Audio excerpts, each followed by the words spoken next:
Te cedemos la palabra, mi querido Ismael. Buenos días, a todas y todos por estar aquí presentes.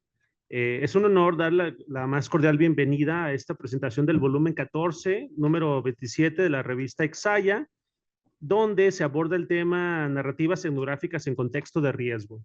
Sobre todo hoy que nos encontramos en una situación emergente muy complicada, con asuntos de inseguridad, creo que esta temática, este diálogo, pues es fundamental, sobre todo para reflexionar en torno a la construcción de horizontes de posibilidad que nos permitan salir de este atolladero, o por lo menos hacerlo un poco más llevadero. Bueno, el día de hoy me toca moderar aquí la mesa y también, pues bueno, tenemos aquí invitados de lujo, quienes nos van a estar acompañando.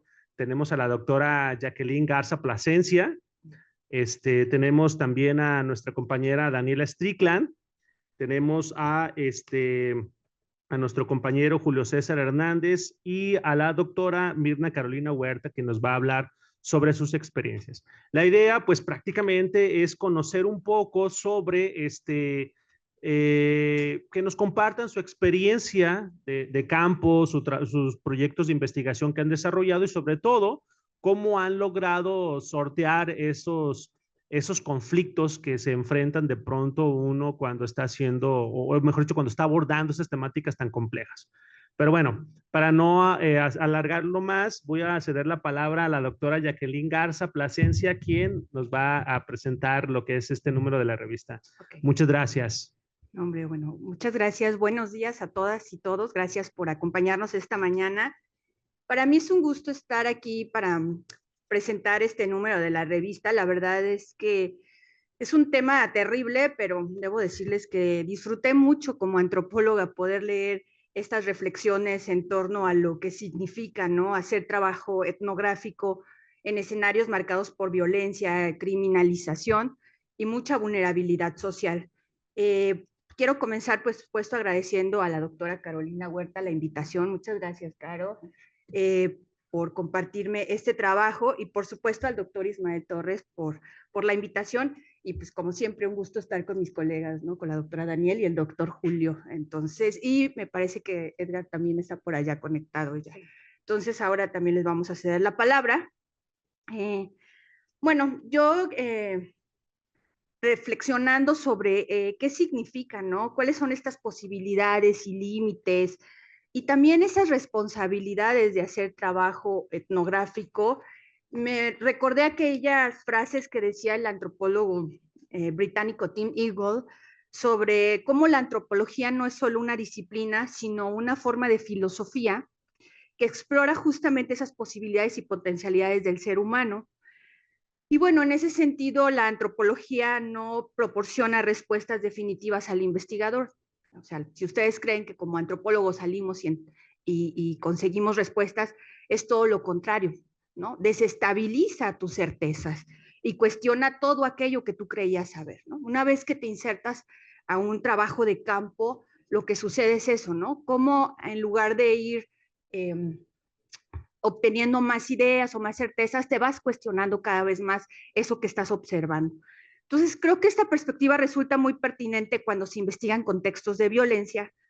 Claro que donde los desafíos pues son mayúsculos, ¿no? Cuando intentamos observar, describir y luego narrar realidades que desbordan el sentido común y los marcos estigmatizantes, ¿no? ¿Quién no ha escuchado que cuando dicen, la periferia, ¿no? Estas típicas etiquetas de contextos peligrosos, jóvenes pobres, además urbanos, periféricos y todo lo que se les puede agregar como etiquetas, no necesariamente las más, digamos, loables, sino todo lo contrario, ¿no? Las más estigmatizantes que puedan ser.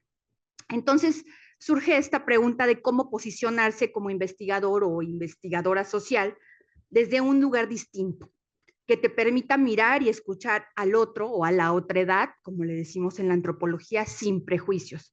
Y creo que este número de la revista Ixaya propone claves metodológicas y éticas para aproximarnos a este tipo de trabajo etnográfico. Y hay varias preguntas que me llamaron mucho la atención, que lanza también en la editorial o que propone justamente en la editorial. ¿Qué pasó, Caro?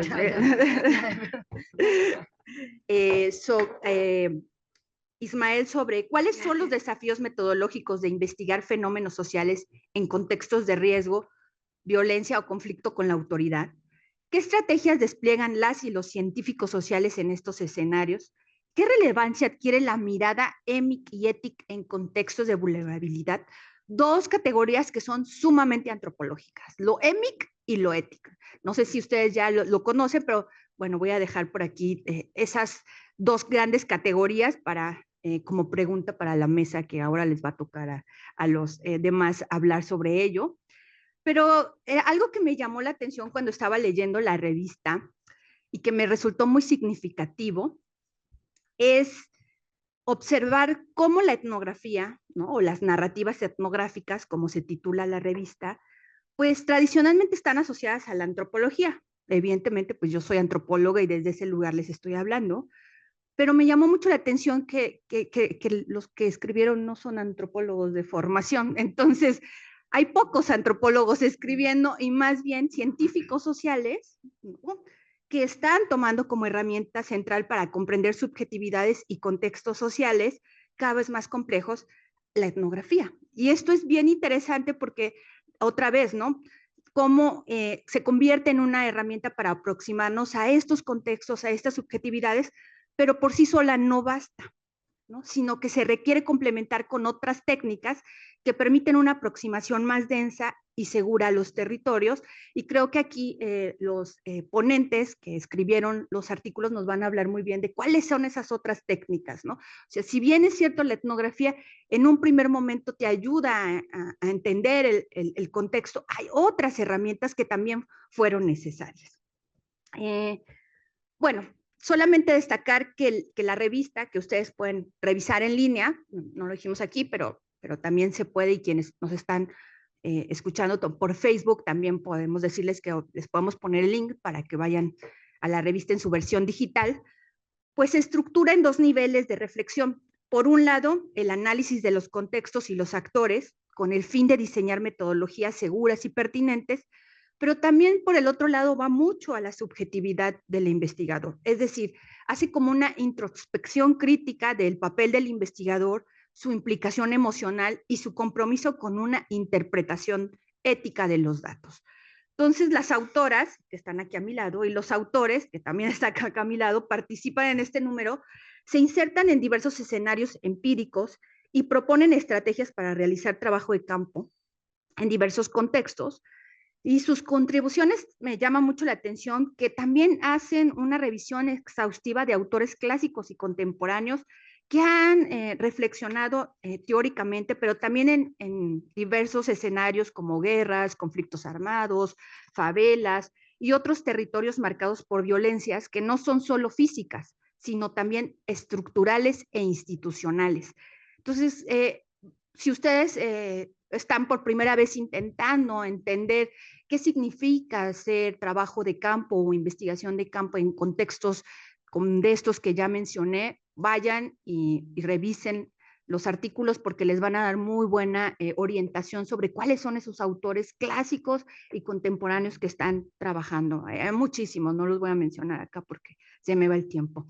Pero los artículos reunidos, pues eso, ¿no? No solo narran las experiencias de campo atravesados por el narcotráfico, la desaparición de personas, el encierro institucional, la marginalidad juvenil, sino también interpelan al lector sobre, como ya lo dije, el lugar del investigador, su subjetividad y la necesidad de construir narrativas que no revictimicen ni reproduzcan estigmas.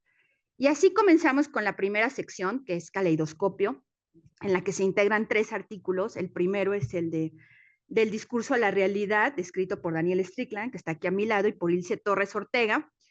Y bueno, no me voy a detener muchísimo en los artículos, dado que vamos a escuchar a sus autores, pero nada más me gustaría destacar algunas cuestiones importantes de cada uno. En este caso, el artículo analiza los desafíos y las posibilidades de transformación en 3 contextos de encierro, que son las cárceles, los centros de rehabilitación y me está faltando uno, las casas hogares, ¿no? A través de un proyecto que se llama Rompemuros, busca reducir estigmas y fomentar procesos de resignificación personal entre los participantes, quienes enfrentan múltiples formas de violencia estructural y simbólica. Y bueno, algo que me llamó mucho la atención y que agradezco mucho a Daniel y a Ilse, que aprendí mucho, es sobre cómo en estos espacios se institucionaliza, ¿no? Y opera bajo una lógica de corrección conductual que tiene que ver mucho con modelar a los individuos según nuestras ideas normativas de lo que debería de ser el trabajo, la moralidad, la disciplina. Entonces es como todas las personas que llegan ahí son privadas de su libertad, pues lo que se encuentran son, digamos, ciertos condicionamientos normativos que poco tienen que ver con ellos, ¿no? O sea, de pronto es como que empiezan a hacer cortocircuito. De ahí que a las autoras les interesa más bien pensar en esta comprensión reflexiva de sí mismos, de su entorno, y de que permitan resignificar sus experiencias y construir nuevas formas de vida. Los ejemplos son preciosos, yo les invito a que los lean, ahí hay muchas referencias del proceso que llevan ellos, ¿no? Y cómo se empiezan a cuestionar estas etiquetas de las que ya les hablaba, ¿no? El delincuente, el adicto, el peligroso, y por supuesto que lo que vamos viendo es evidentemente toda esta violencia estructural ejercida por el Estado a través de las famosas burocracias legales o las burocracias judiciales que enfrentan los adolescentes, por ejemplo, ¿no? Y bueno, proponen la pedagogía del inside out, que no voy a desarrollar aquí porque se lo voy a dejar a Daniel para que ella se los explique de qué se trata esa pedagogía. El segundo artículo, Narrativa etnográfica en contextos de la guerra contra el narcotráfico, de nuestro colega Ismael Torres, que está aquí y que el día de hoy también modera la mesa, reflexiona sobre los desafíos metodológicos, éticos y epistemológicos que enfrenta la investigación etnográfica en territorios dominados por el narcotráfico. Y aquí lo que más me llama la atención del artículo es cómo el autor introduce el concepto de plaza para hablarnos de esta estructura de poder criminal que opera con total impunidad, que sin embargo va condicionando la vida cotidiana y generando un entorno de vigilancia, castigo y silenciamiento, ¿no? Ya Julio les va a contar, pero yo quedé muy sorprendida de su trabajo de campo cuando me decía cómo se va reconfigurando la famosa urbanidad y los espacios públicos a partir de ese control y vigilancia de la famosa plaza, ¿no? Claro que pues en esos contextos ir ahí con nuestra ingenuidad de, soy investigador de campo y traigo mi libreta y mi cámara para hacer fotografías, pues creo que es una muy mala estrategia, ¿no? Entonces, porque por supuesto, ¿no? La vida y la libertad pueden verse comprometidos. Y aquí Ismael propone que la charla informal pues es una estrategia clave para recolectar información, ya que esta técnica puede ser pues más flexible y adaptable, ¿no? Quien no le ha tocado, o al menos a mí en mi experiencia como investigadora en campo, es que en el momento en el que uno apaga la grabadora, ¿no? O la cámara, es cuando todo el mundo se relaja y entonces empieza ahora sí la plática y entonces tú ya ni te acuerdas que eres el entrevistador, él no se acuerda que es el entrevistado y entonces comienzan a fluir realmente las conversaciones y los datos. Entonces, creo que es bien interesante cómo Ismael va recuperando esta propia experiencia de su trabajo en campo y justo cómo la charla informal pues se convierte sobre todo como una herramienta importante para ir recuperando información que va más allá de la que los propios medios y sobre todo los masivos de comunicación nos han narrado, ¿no? Mi recomendación es no se basen solamente en lo que viene en los medios y aquí el doctor Arturo Durán les dirá por qué, ¿no? Luego les dirá por qué, ¿verdad, doctor? Bueno, entonces algo central del artículo, por tanto, es justo repensar la importancia de las herramientas teóricas y metodológicas de la etnografía en contextos de violencia estructural, pero sobre todo por otro concepto que él agrega, que son las famosas redes transnacionales de criminalidad. Tampoco voy a profundizar en ello porque voy a dejar que Ismael hable más adelante de eso. El último artículo que forma parte de esta sección es La calle está caliente, de Julio César, ¿no? Hernández. Y bueno, este trabajo lo conozco bien. pero voy a dejar que Julio profundice, solamente decir que la violencia no solo es estructural, sino también representacional. ¿Qué significará eso? Ya Julio no lo va a decir. Pero algo que me llamó mucho la atención de su artículo es una frase que dice, la vida es un riesgo, que se convierte como en este eje interpretativo de cómo los jóvenes construyen su identidad a partir de un etos guerrero, el famoso etos guerrero de la autora Alba Salvar, donde la violencia es tanto una estrategia de supervivencia como una símbolo de poder, ¿no? Una simbología de poder. Y bueno, en ese contexto, el rap, ¿no? El arte urbano emergen como formas de resistencia y expresión frente a la marginación. Y bueno, algo que me gustó de este capítulo fue que Julio propone 5 ejes temáticos para planificar un trabajo de campo en territorios violentos. Son 5 grandes ejes que tampoco voy a abordar. ¿Ves cómo te estoy dejando todo hacia ti? Para que hables sobre esos 5 ejes temáticos que tienen que ver con delimitar objeto de estudio, un análisis o una radiografía detallada del territorio, la identificación de los actores y algunas otras, aplicación de técnicas metodológicas alternativas. Bueno, la siguiente sección, que se llama vitrina, se compone de 2 artículos que se complementan muy bien para continuar con estas reflexiones metodológicas. En Siempre te buscaré, de Edgar Zúñiga, que nos acompaña de manera virtual y que ahora le vamos a también ceder la palabra, se reflexiona sobre la intersubjetividad y los riesgos en la investigación de o sobre familiares de personas o con familiares de personas desaparecidas, mientras que Carolina Huerta, quien tengo aquí a mi lado, en su texto Ser investigadora en tiempos violentos, introduce una perspectiva de género en la investigación de campo. Y algo interesante del texto de Caro es que plantea que el cuerpo de la mujer investigadora no solo es un instrumento de observación, sino también un territorio atravesado por múltiples violencias, lo que transforma radicalmente la experiencia de trabajo de campo. Y es bien interesante colocar la perspectiva de género porque efectivamente, ¿no? Como mujeres, el acceso siempre es totalmente diferente a la investigación en campo. Y Caro nos proporciona aquí algunos ejemplos, ¿no? Dice, las mujeres investigadoras pueden tener mayor acceso a entrevistas, por ejemplo, en algunos contextos carcelarios, mientras que en zonas rurales, pues los hombres suelen ser preferidos para los temas.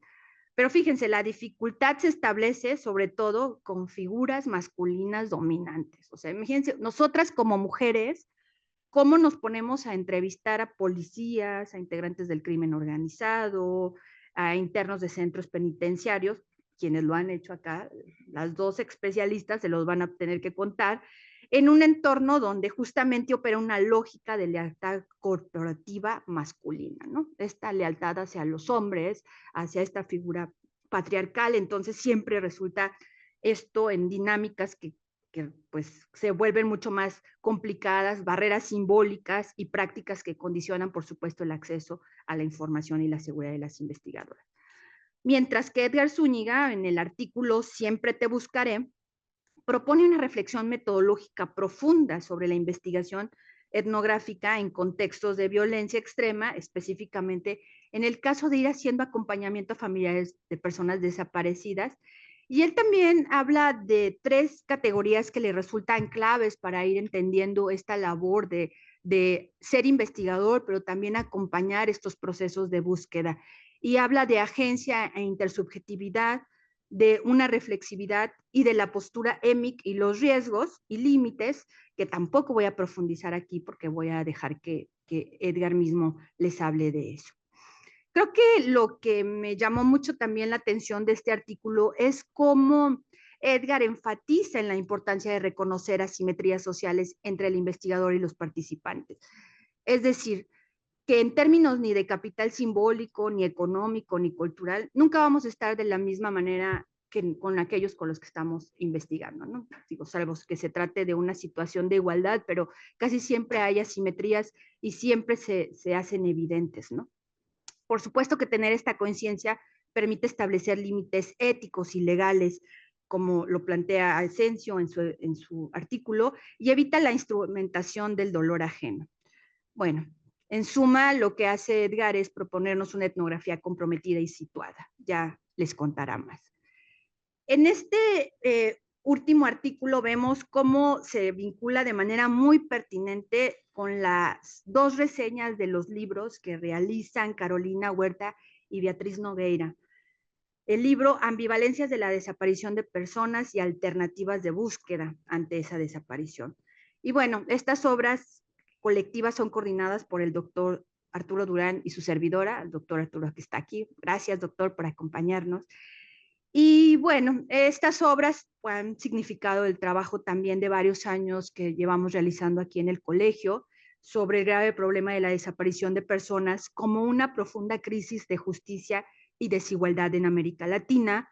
Por supuesto, en el primer libro, en el de Ambivalencias, buscamos entender todas esas contradicciones que existen en las herramientas institucionales de búsqueda, la falta de datos confiables, la incertidumbre que enfrentan los familiares, mientras que en el segundo libro estudiamos las alternativas impulsadas principalmente por familias de víctimas y la sociedad civil organizada. Carolina y Beatriz hacen una reflexión bien interesante de la categoría de desaparición que encontraron en los libros, que bueno, se lo voy a dejar también a Caro para que pueda hablar más sobre ello. Para finalizar y retomando el nombre de la revista Itzaya, palabra náhuatl que significa abrir los ojos, mi invitación es precisamente esa, abrir bien los ojos para adentrarnos en el trabajo de campo con una mirada más crítica y reflexiva que nos permita entender de manera más profunda la realidad de los otros. Yo considero que este número de la revista puede convertirse en una valiosa guía de acompañamiento para quienes buscan construir narrativas etnográficas en contexto de riesgo. Por supuesto que esta no es una tarea fácil, ¿no? Ya van a hablar de todas las estrategias de seguridad que vienen ahí también en la revista, pero para mí es importante recuperar este pensamiento espinociano, ¿no? Que yo siempre le digo a mis estudiantes, ¿verdad, Jenny? No reír, no lamentarse, no detestar, sino comprender, ya que en tiempos de crisis humanitaria y descomposición social, estas narrativas etnográficas nos recuerdan que comprender a la otredad también es una forma de conocer y transformar el mundo. Muchas gracias.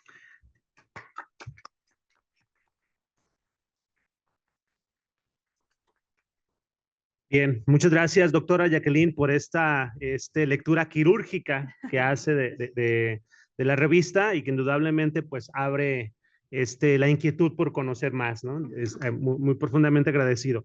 Bueno, pues vamos a iniciar aquí con los y las protagonistas de este artículo y en primera instancia voy a ceder la palabra a la doctora Rebeca Daniel Strickland, quien junto con Ilse Torres Ortega, pues nos va a hablar sobre el artículo denominado Del discurso de la realidad, imposibilidades de transformación en tres contextos de encierro. Cedo la palabra y pues adelante. Muchas gracias, Ismael, y gracias, Jackie, por la revisión. Ya escucharte me refrescó la memoria de cada uno de esos artículos y la verdad sí es una compilación muy, muy buena y muy interesante cómo hay esas conexiones entre los textos y nos dan pistas para pues seguir trabajando en estos contextos que a mí me gusta llamarle de violencia crónica, ¿no? Y sí, o sea, son contextos distintos, personajes, participantes distintos en cada uno de los textos, pero pues hay esas conexiones, ¿no? Esos vínculos que creo que es Julio que le dice muy bien de las violencias estructurales y las violencias representativas, ¿no? Que sí, o sea, ahí están, muy profundos y muchas veces invisibles, que ahí es donde realmente necesitamos trabajar. Bueno, en este trabajo que reflexioné con Ilse, les voy a dar un poquito de contexto. Tengo casi 10 años trabajando en el sistema penitenciario y fueron 5 o 6 años que estuve en el reclusorio metropolitano, que es el reclusorio específicamente para hombres acusados de delitos de alto impacto vinculado con el crimen organizado. Entonces, era tráfico de armas, múltiples homicidios, feminicidios, pero todos se identificaron como integrantes de algún cártel, ¿no? Y estuvimos en este proyecto de Rompemuros trabajando desde las narrativas autobiográficas. Hay una página web, rompemuros.mx, donde pueden ver ya, acabamos de publicar el número 8 de la revista. Y es esa otra metodología que dice Jackie, que nos permite escuchar de ese puente primaria que muchas veces no está, ¿no? Pues escuchamos a periodistas, escuchamos a políticos, escuchamos a investigadores hablar sobre ese problema del crimen organizado, pero pocas veces preguntamos a quién esté realmente involucrado. Entonces ahí nace ese proyecto. En el 2023, me corren del sistema penitenciario. Ahí no queda muy claro por qué, pero pues ya me saca la administración anterior. Entonces, Ilse y yo traemos el proyecto y dijimos, pues, ¿qué vamos a hacer? Porque pues tenemos muchas ganas de seguirle. El proyecto está muy padre.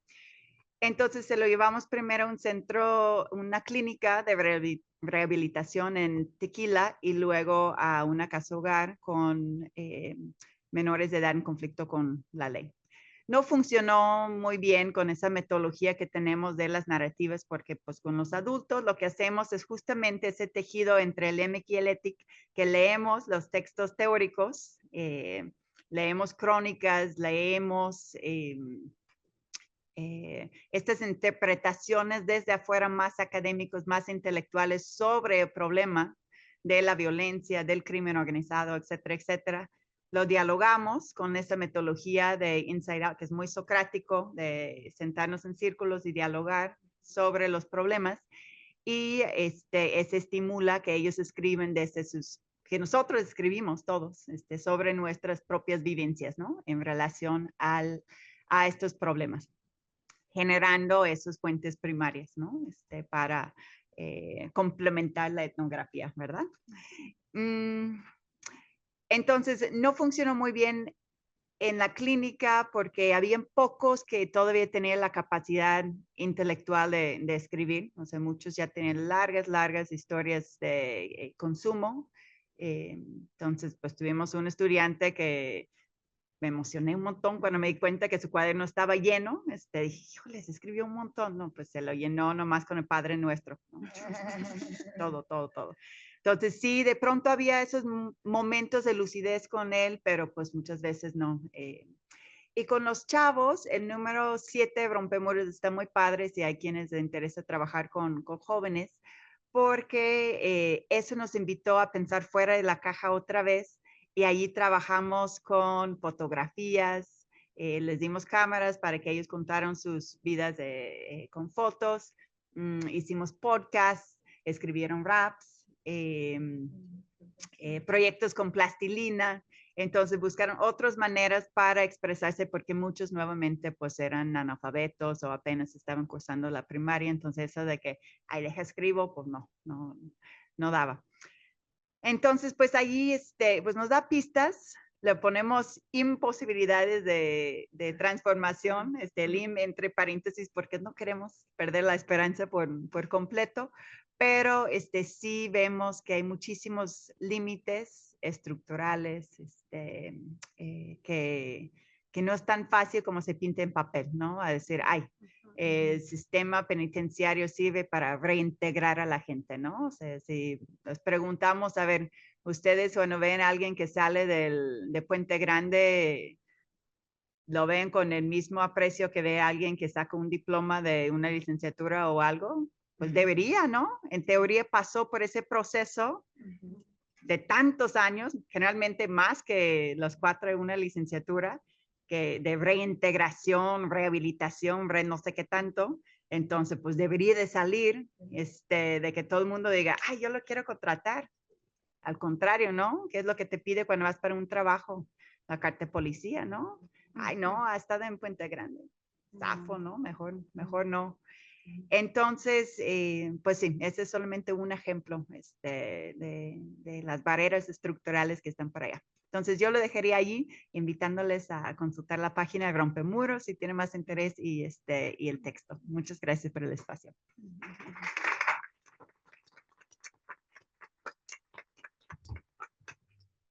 Muchas gracias, doctora Strickland. Bien, pues bueno, ahora vamos a ceder la palabra a la doctora Mirna Carolina Huerta Vega, quien nos va a hablar sobre su artículo Ser investigadora en tiempos violentos, implicaciones de género en el trabajo de campo. Muchas gracias. Muchas Adelante. gracias. Bueno, gracias Ismael por invitarme a formar parte de este número que ahora que nos regala Jackie su perspectiva y su lectura, digo, ay, qué bonito regalo, Jackie, gracias, gracias. Y más por conformar este equipo de trabajo con Ismael, con Daniel y con Julio, que son colegas que admiro. Y escribir con ellos fue también otro regalo. Y gracias al doctor Arturo Durán y a Jackie por abrirnos las puertas para venir a presentar este número con ustedes. Bueno, sí voy a hablar del artículo, pero después, ya que ustedes me pregunten, a puntos para que, un contexto para que tengan que preguntar sobre mi artículo, porque a mí me gustaría esta mañana hablar del libro que coordinaron pues, los anfitriones del colegio, el doctor Arturo Durán y Jackie, porque el artículo ya lo he presentado como en otros lugares, entonces dije, bueno, pues voy a hablar del libro que coordinaron los anfitriones esta mañana. Y también una disculpa porque con la que escribió conmigo, mi amiga Beatriz, está en Brasil, ella es brasileña y no se puede conectar. Bueno, ambivalencias de la desaparición de personas y alternativas de búsqueda ante la desaparición. Es una obra coordinada por Jacqueline Garza y el doctor Arturo Durán, que parten de dos categorías complejas y con diversas aristas: desaparecidos y desaparición. Conceptos que han circulado globalmente y que en su aterrizaje local han adquirido diferentes significados y especificidades a lo que es necesario atender.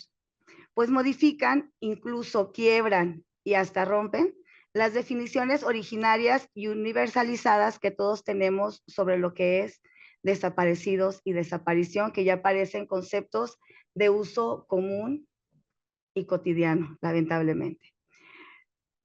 Los textos que presentan en estos dos volúmenes se preguntan por cómo esas categorías aterrizan localmente en lo geográfico. Y hay trabajos, vamos a encontrar trabajos de Argentina, Paraguay, Brasil y México, y entre los variados y agentes y agencias que entre esas categorías se mueven, que son los forenses, la policía, lo administrativo, las fotografías, museos, familiares de desaparecidos, organizaciones de derechos humanos, activistas y los medios de comunicación. Los y las autoras del libro nos invitan a interrogarnos por el uso mismo de estas categorías para reflexionar sobre situaciones que no siempre se ajustan al derecho internacional ni definen la acepción originaria de desaparición y desaparecidos.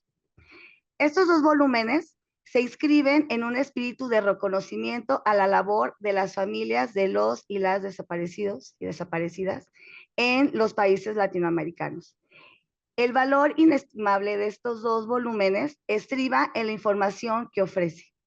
A lo largo de las páginas, con un respeto cuidadoso, los 16 autores y autoras que participan y se organizan en estos dos libros reconocen no solo la palabra de los y las familiares de los desaparecidos y desaparecidas, sino de su trabajo que mueve a la sociedad, pero sobre todo a las autoridades. Todo el mundo reconoce la labor que hasta hoy y van a seguir teniendo las madres buscadoras y los familiares.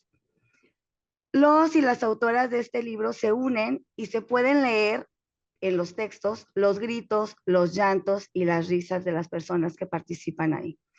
Aquí, en esos volúmenes, están liberados y liberadas del silencio, la impotencia y la desesperación. Hablan, susurran, confían, pero sobre todo relatan cómo es vivir buscando. Así nos encontramos con lo que ellos y ellas enfrentan en su vida cotidiana. En el primer volumen nos presentan algunas realidades. Primero, se desglosa lo que estas categorías implican, lo que es feminicidios, secuestros, muchas veces tortura, ejecuciones y confiscación de los cadáveres por el tratamiento burocrático en el sentido de organizado y sistemático de ese ocultamiento tanto en vida como en muerte. Estas dos cuestiones que hacen a los detenidos, desaparecidos y a la desaparición forzada no se replican, y así lo muestra García de Oliveira y Colombo y Martín Recanatien, casos como Brasil y Argentina, en los que las desapariciones no son siempre ni ocultas ni burocráticamente sistematizadas. En definitiva, para autores como Durán, Vargas y García, el problema ha de ubicarse en la expansión de una forma específica de desaparición. Y concretamente, según su geografía, existen otras formas de desaparición. Y ello, además de descontextualizar, termina por no reconocer las particularidades de los sufrimientos ni de las víctimas ni de los supervivientes. Los 8 textos abren al cuestionar algunos de los temas ya hegemónicos en los estudios sobre desaparición.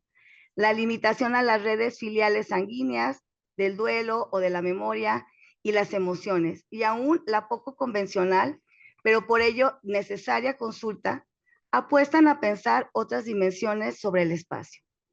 Esta obra se distingue de otros trabajos sobre desaparición porque nos lleva a otros horizontes afectivos y finalmente hace como un doble ejercicio porque tensiona una idea canónica de la desaparición, la imposibilidad de la representación, que nos invitan como lectores, que se los recomiendo mucho, a preguntarnos si esas formas de representación, sin perder la profundidad del dolor de cada caso y sobre todo, conectan tipos de desaparición muy distantes unos de otros. El desaparecido, como se conoce en Argentina, original con algunas de sus sucesivas ampliaciones en Brasil, Paraguay y México. La segunda obra, titulada Alternativas de búsqueda ante la desaparición de personas, reflexiona sobre la producción y movilizan de ciertos saberes como formas alternativas a saberes hegemónicos o bien a procedimientos formales ya institucionalizados. Los autores y autoras de estos otros 8 trabajos abordan sobre los saberes socialmente productivos para reflexionar sobre las búsquedas realizadas por los colectivos de familiares de desaparecidos. Si el primer libro, coordinado por Jacqueline Garza Plasencia y Arturo Durán Padilla, se centra en la conceptualización de los conceptos desaparición y desaparecidos desde una historización, en este segundo se ponen en marcha mecanismos con distintos contextos y épocas. Este segundo volumen tiene como problemática central los procesos de búsqueda, la ineficacia institucional y el involucramiento de los cuerpos y emociones, principalmente de los familiares de las personas desaparecidas en estos procesos. En otras investigaciones en las que he participado, me ha tocado entrevistar a madres buscadoras, sobre todo a la señora Vicky, que es la líder de un colectivo entre Nayarit y Jalisco, y ella dice que es una impotencia terrible llegar con las autoridades y que ya no sabes a quién acudir porque no te respaldan, te dificultan, te obstaculizan, y que tienes que tener habilidades y estrategias para saber comunicarte con las mismas personas del colectivo, con otras madres, con otros familiares, y también estrategias para hablar con los mismos miembros de los cárteles, quienes a veces también ellos les dan el pitazo, como ellos les dicen, aquí están, vayan ustedes primero antes de que la policía llegue, ¿no? Como bien acentúan los autores en la introducción, la operativización institucional y el crecimiento de mecanismos formales para la búsqueda de personas desaparecidas no necesariamente refleja su operatividad y visualiza y acentúa la falla del Estado. Los familiares y los grupos organizados de buscadores y buscadoras son actores políticos que cotidianamente reflexionan, no sin tensiones desde su cuerpo y práctica, alternativas y generan movilizaciones sociales y críticas a las fallas institucionales. Los 8 textos que integran este libro abordan críticas sociales de actores concretos que participan de los procesos de búsqueda, localización e identificación, que esa es una beta que se puede seguir explorando en investigaciones. En todos los textos hay participación de personas involucradas directamente en estas acciones, sean familiares o activistas, tanto a través de la autoetnografía o de la producción de conocimiento en colaboración. En todos los textos, uno de los ejes centrales es la crítica a la violencia institucional y los ineficaces procesos burocráticos que cotidianamente violan a los derechos humanos de personas desaparecidas y sus familiares. En ambos volúmenes, los y las autoras nos describen contextos, lugares, espacios, tiempos. Nos hablan sobre sus necesidades económicas, evidencian la corrupción, profundizan las relaciones que tienen con los mismos buscadores o buscadoras, sus relaciones con la familia, con los vecinos, pero sobre todo con las autoridades y hasta con el mismo crimen organizado que deriva muchas veces en la estigmatización social y familiar. Una madre buscadora nos decía, no, ya hasta mis nietos, los hijos de mi hijo desaparecido, ya los vecinos no quieren jugar con ellos porque dicen, no, no juegues con él porque su papá está desaparecido. Entonces, este tipo de estigmatización cada vez es mayor y más letal. La violencia a los diferentes riesgos que corren de manera permanente para encontrar a su hija, hijo, hermano, hermana, esposo, esposa, novia, novio, entre otros. Las relaciones que mantienen con su propio cuerpo y con el ajeno al entrar a terrenos inexplorables y encontrar cuerpos y otros hallazgos. Esos dos libros se restituyen en un sinfín de detalles acerca de las experiencias de los y las buscadoras que nos meten en su realidad y complejizan las categorías de desaparecido y desaparición. Un gran acierto de los doctores Jacqueline Garza y Arturo Durán, que coordinan estos dos volúmenes, es que nos ayudan a preguntarnos a partir de los que conforman y los autores de este libro y a partir de esta lectura, ¿de qué manera los familiares deben valerse de saberes nuevos para llevar adelante sus búsquedas? Dichos saberes que algunas veces toman los canales formales y otras veces no. Generan sus propias geografías de dolor y terror. Se lanzan a los territorios a buscar restos humanos, aprenden a descifrar señales del contexto. Su cuerpo se enfrenta a otros muchos cuerpos, que puede ser el cuerpo que andan buscando. En el despliegue de estos saberes resulta importante el manejo del espacio, del territorio y del contexto local. Estos dos libros es una lectura obligada para todos aquellos y no también que quieran seguir este tema de investigación, porque abordan los saberes desde varios actores sociales, gestiones y acciones que por momentos logran coordinarse, mientras que en otras ocasiones no se consigue dicha articulación porque están las relaciones en todo momento dibujándose en todos los textos, aunque ese no sea su objeto de estudio. En estos años de búsqueda, con las acciones y acompañamientos, es posible vislumbrar no solo el desarrollo de algunos saberes, sino que también resignifican ambivalencias y alternativas. Esta es la lectura de Beatriz Nogueira y mía, de las dos obras coordinadas por el doctor Arturo Durán y Jackie Garza.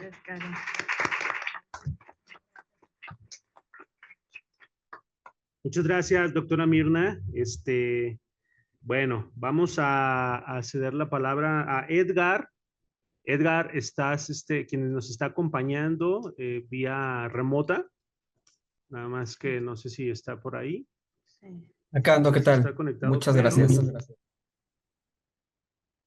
Edgar, por acompañarnos y hacer este esfuerzo. Él nos va a hablar sobre su artículo titulado Siempre te buscaré, reflexiones metodológicas para investigar junto a familiares de personas desaparecidas. Adelante, Edgar, por favor. ¿Qué tal? Pues, primero, muchas gracias por la invitación, la gestión del espacio.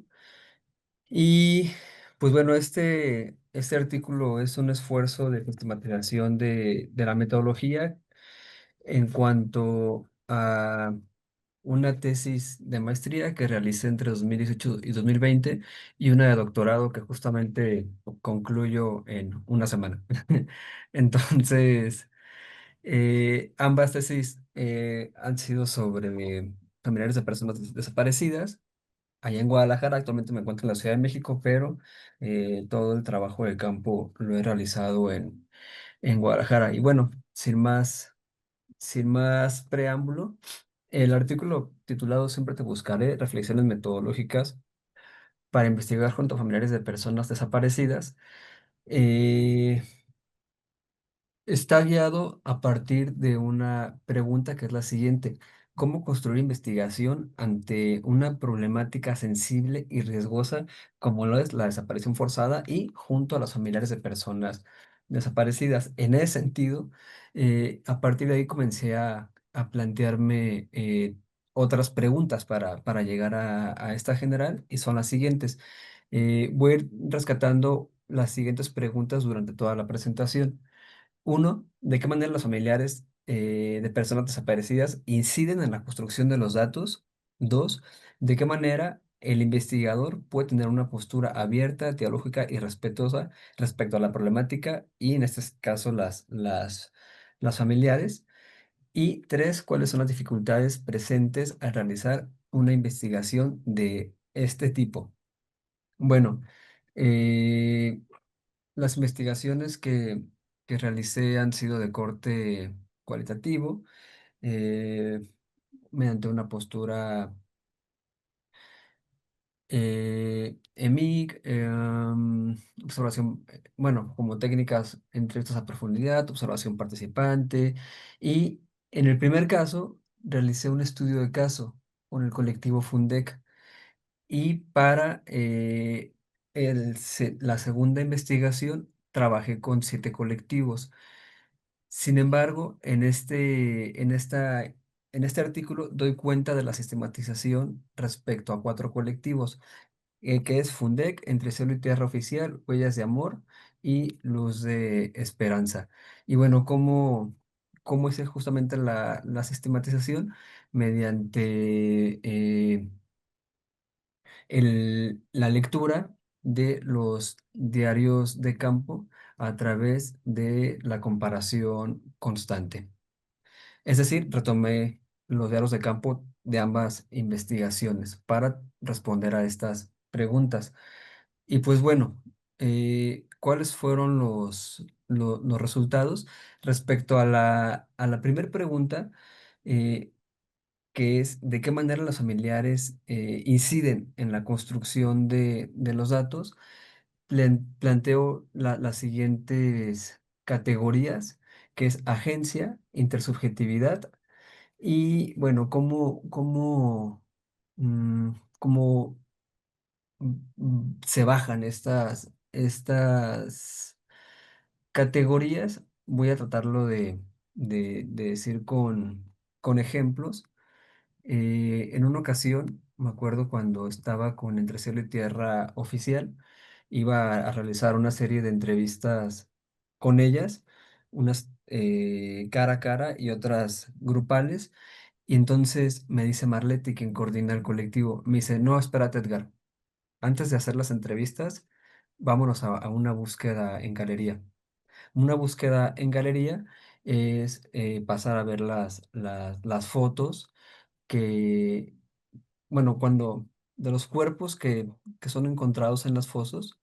El Instituto de Ciencias Forenses le toma las fotos y posteriormente, como a los 15 días del hallazgo, los familiares comienzan a ir a ver las fotos que van surgiendo para, lo que ya hemos visto en redes sociales, comienzan a apuntar las características de los hallazgos. Entonces, bueno, son escenas bastante desgarradoras, son cuerpos desmembrados, que fueron torturados, calcinados.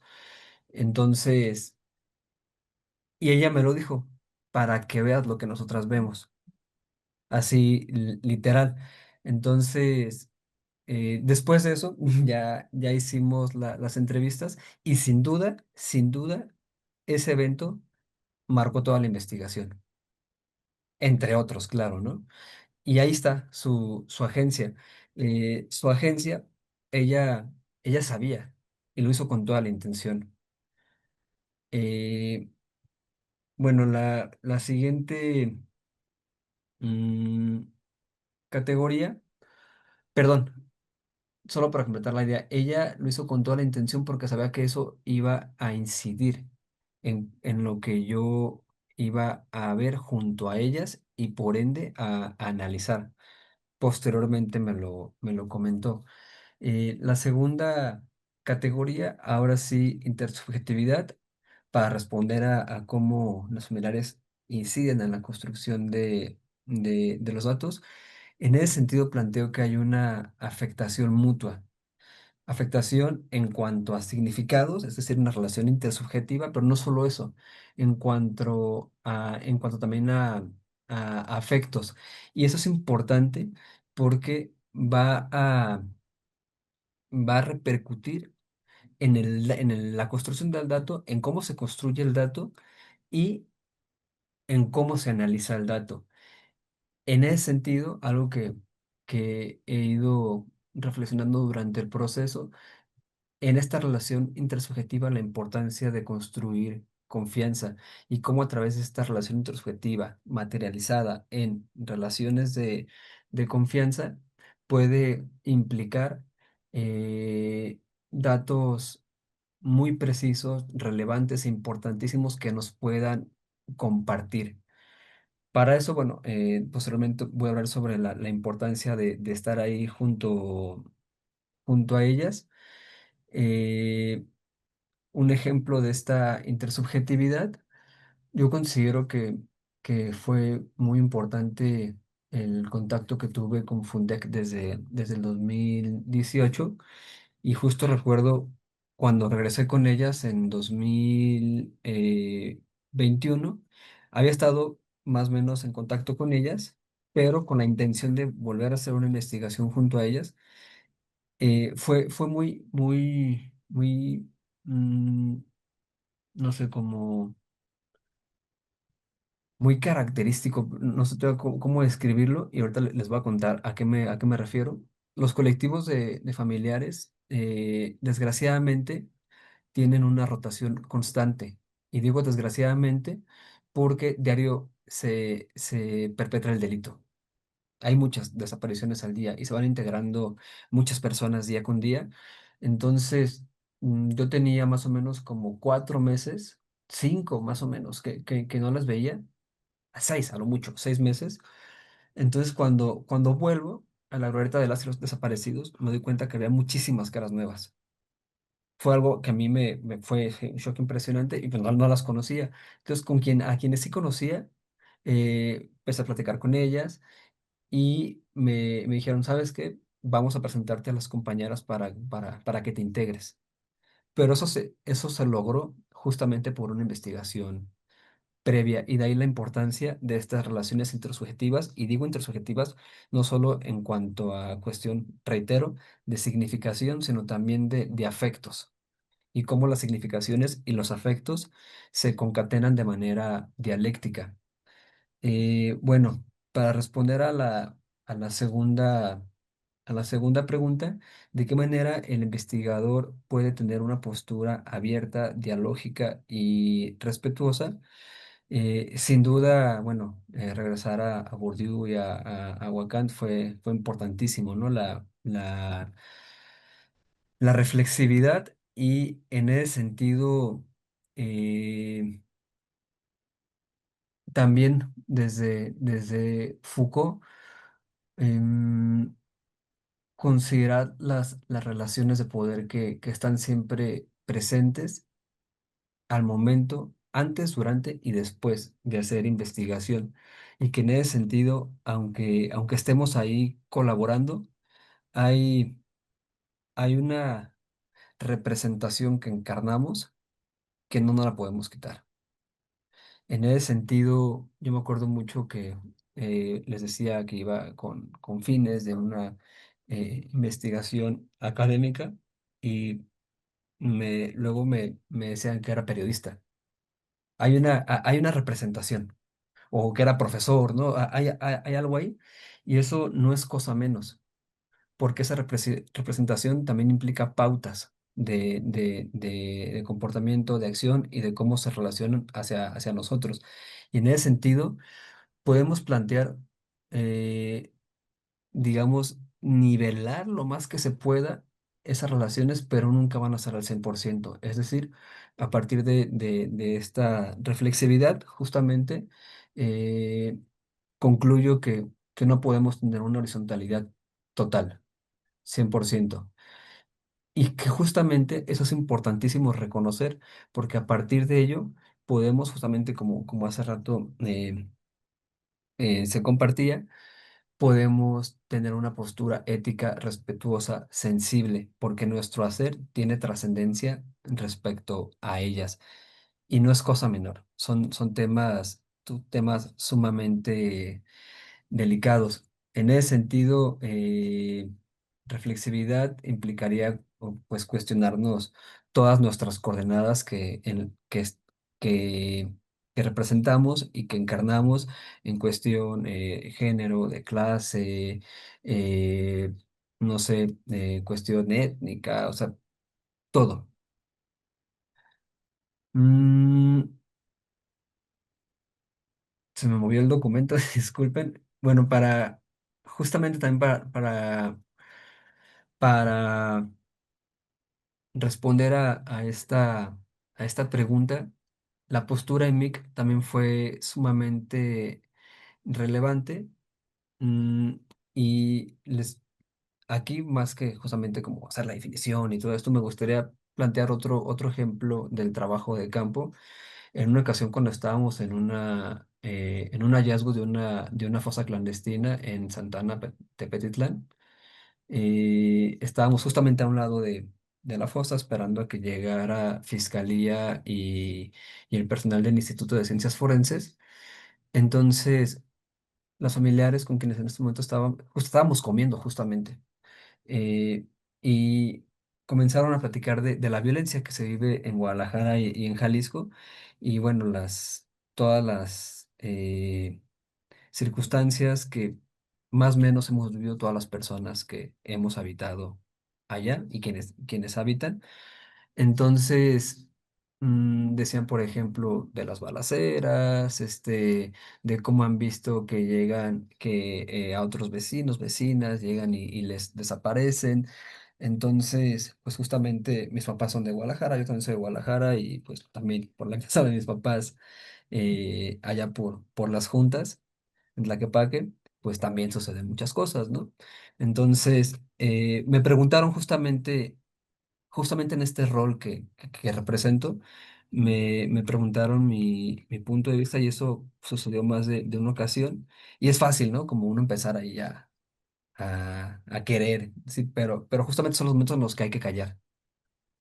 Y en los que sí, claro, hay que responder, creo que algo, pero que la respuesta sea más bien para invitar al diálogo en aras de escuchar. Y justamente comprender lo que hacen, no solamente cuando están en búsqueda, sino cómo lo viven en su cotidianidad. Por ejemplo, cómo la violencia les atraviesa y en ese sentido, cómo existe una concatenación de violencias. Ese escuchar permitió justamente comprender ello. Bueno, para responder a la, a la pregunta 3, ¿cuáles son las dificultades presentes a realizar una investigación de este tipo? Pues justamente los, los riesgos. Esa es la categoría que es siempre importante tener, tener presente porque justamente los riesgos están ahí para ellas y para uno como investigador. Y eso me llevó a plantear la siguiente categoría, que son límites. ¿Qué límites nos ponemos también como investigadores? Cómo entramos al campo, qué hacemos durante el campo, cómo salimos del campo, hasta dónde sí, hasta dónde no, y también por respeto a los familiares, cuáles son nuestros límites, para evitar revictimizar, qué podemos hacer y qué no podemos hacer, porque bueno, el gobierno, la fiscalía y otras instituciones sabemos que prometen y hasta qué punto un acto que puede ser incluso hasta de buen corazón se puede convertir en una revictimización. De ahí vuelvo justamente también a la reflexividad. Eh, y bueno, para no demorar más tiempo, mm, solo me gustaría cerrar esta cuestión de los límites con dos experiencias en campo, justamente cuando estábamos en una fosa, pues llegaron los halcones y empezaron a grabarnos, ¿no? Ahí estaba la Guardia Nacional, no sucede nada, y ahí justamente es trabajar junto a las familiares protocolos de seguridad y en ese sentido, previo a ir a campo, tener presente eso, tener ya pautas en cuanto a protocolos de seguridad. Sucedió en otros tipos de búsqueda también, que llegaban personas a amedrentar y a grabar, búsquedas en vida, por ejemplo, no solamente en campo. Y justamente esto me lleva, con esto cierro el capítulo, el artículo, perdón, una serie de claves para trabajar junto a las familiares. Las primeras claves son epistemológicas. Eso tiene que ver con justamente considerar desde dónde el investigador construye la investigación, en ese sentido, más que alcanzar este ideal de objetividad objetividad 100% completa, es importante reconocer que la investigación se construye y que hay una relación en ese sentido sujeto y que es cambiante también. Eso conlleva a claves metodológicas en el sentido de considerar a la metodología no como una receta, sino como una ruta que se va construyendo. Es decir, tenemos nuestro protocolo, pero durante se van haciendo las precisiones que sean pertinentes. Es un ejercicio reflexivo, relacional, y en ese sentido, en este tipo de problemáticas, la investigación se construye estando ahí junto a ellas, colaborando de manera empática, ética y con una escucha atenta. Y por último, las claves respecto a las decisiones de seguridad, pues bueno, justamente aceptar los riesgos, como decía, tener o construir una red de apoyo profesional, tener el respaldo de alguna institución o una universidad, construir el protocolo de seguridad, como les comentaba, todo el tiempo construir, perdón, enviar ubicaciones en tiempo real cuando se está haciendo el trabajo de campo, apoyarse todo el tiempo de las familiares, inclusive regresar junto a ellas lo más que se pueda durante los trayectos y preguntar qué tipo de búsqueda se va a hacer. Es importante, por ejemplo, a búsquedas en campo, llevar algo para cubrir el rostro, ¿no? Siempre preguntar qué tipo de búsquedas y también avisar cuando lleguemos a casa y avisarles a los familiares cómo llegaron esto, como algo que teje todo lo anterior que había comentado. Y pues bueno, con esto cierro mi participación. Muchas gracias.